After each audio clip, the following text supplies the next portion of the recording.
Hi friends, మీరు ఎలా ఉన్నారు? మీరంతా బాగుండాలని కోరుకుంటున్నా. మాకు ఒక వ్యూవర్ తన అనుభవాన్ని ఈమెయిల్ ద్వారా పంపాడు. ఆ అనుభవాన్ని ఆధారంగా తీసుకుని మేము ఈ కథను రూపొందించాం. కథలోకి వెళ్ళే ముందు నాదొక చిన్న రిక్వెస్ట్. మన వీడియోని లైక్ చేయండి, ఛానల్ని సబ్స్క్రైబ్ చేసుకోండి. మీ సపోర్ట్ మాకెంతో అవసరం. మీరు లైక్ అండ్ సబ్స్క్రైబ్ చేస్తే మీలాగా మా వీడియోస్ ఇంకో 10 మందికి రీచ్ అవుతాయి. ఇక లేట్ చేయకుండా కథలోకి వెళ్దామా? నా పేరు మదన్.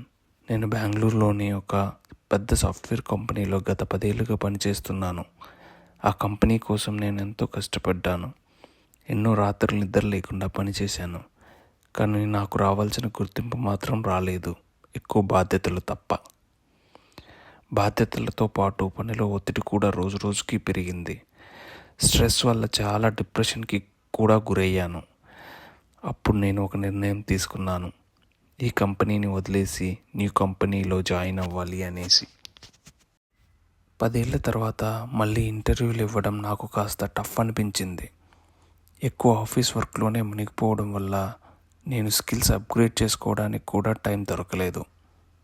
నేను నా స్కిల్స్ని బ్రషప్ చేసుకోవడం మొదలుపెట్టాను. ఎంతో శ్రమించి కొన్ని ఇంటర్వ్యూలు ఇచ్చాను.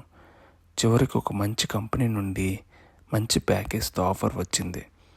అక్కడ స్ట్రెస్ తక్కువగా ఉంటుందని, అది నాకు సరిగ్గా సరిపోతుందని అనిపించి ఆనందంగా ఆఫర్ని ఒప్పుకున్నాను. ప్రస్తుత కంపెనీలో రిజైన్ చేశాను. కొత్త కంపెనీలో చేరిన మొదటి నెల చాలా హ్యాపీగా సాగింది. ఆ తర్వాత నెమ్మదిగా పని భారం పెరిగింది. మేనేజర్ ప్రతి పనిని వెంటనే చేయమని ఒత్తిడి పెంచసాగాడు. 10 డేస్లో చేయాల్సిన పనిని 2 డేస్లో చేయాలని చెప్పేవాడు. నా టీంలో ఎవరూ లేరు సాయం చేయడానికి కూడా. అట్ ది సేమ్ టైం పర్సనల్గా ఫైనాన్షియల్ ప్రాబ్లమ్స్ కూడా రావడంతో నా జీవితంపై పూర్తి నమ్మకం కోల్పోయాను. సూసైడ్ అనేది ఒక్కటే మార్గమని ఆలోచించాను. ఒకరోజు గూగుల్లో సూసైడ్ చేయడం ఎలా అని సెర్చ్ చేస్తున్నప్పుడు నాకు ఒక మెసేజ్ వచ్చింది. అది మైక్రోసాఫ్ట్ టీమ్స్లో రాజేష్ అనే వ్యక్తి పంపిన మెసేజ్. నీకు ఆఫీస్ వర్క్ ఎక్కువగా ఉండటం వల్ల స్ట్రెస్ ఫీల్ అవుతున్నావా? Don't worry, I'm here to help you అని. ఆ సమయంలో నాకు అతని గురించి తెలుసుకోవాలని, ప్రశ్నలు అడగాలనే ఆలోచనే రాలేదు. నేను నా వర్క్స్ని అతనికి ఈమెయిల్ చేసేవాడిని. అతను అవన్నీ పూర్తి చేసి రిప్లై పంపేవాడు. ఇలా 1 రోజుల పాటు జరిగిన తర్వాత నాలో స్వల్పంగా విశ్వాసం ఏర్పడింది. నా ఫైనాన్షియల్ ప్రాబ్లమ్స్ కూడా సాల్వ్ చేసుకోగలిగాను.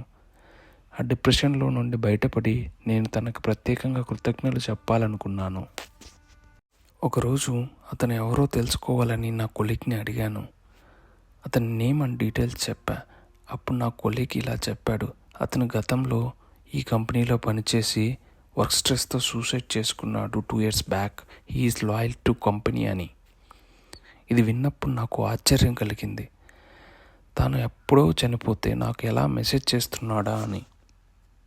నేను కంపెనీ అడ్మిన్ దగ్గరికి వెళ్ళి ఈమెయిల్ ఐడి గురించి వివరాలు అడిగాను. వారు అది 2 years క్రితమే డీయాక్టివేట్ అయిందని చెప్పారు. నాకు మరింత ఆశ్చర్యం అనిపించింది. దీంతో నేను ఆ మెసేజ్ పంపిన వ్యక్తికి మెసేజ్ చేశాను. నువ్వు నాకు ఎలా మెసేజ్ చేస్తున్నావు? నువ్వు నాకు ఎందుకు సహాయం చేస్తున్నావు? ఆ తర్వాత అతనిచ్చిన సమాధానం నా మనసును కలిచివేసింది. ఆ ఆత్మ నాకు ఇలా మెసేజ్ చేసింది. హాయ్ మదన్, నేను 10 ఏళ్ల పాటు ఈ కంపెనీలో పనిచేశాను. ఈ కంపెనీలో నాకు స్ట్రెస్ ఎక్కువై షేర్ చేసుకునే వాళ్ళు లేక డిప్రెషన్లోకి వెళ్ళి సూసైడ్ చేసుకోవాల్సి వచ్చింది.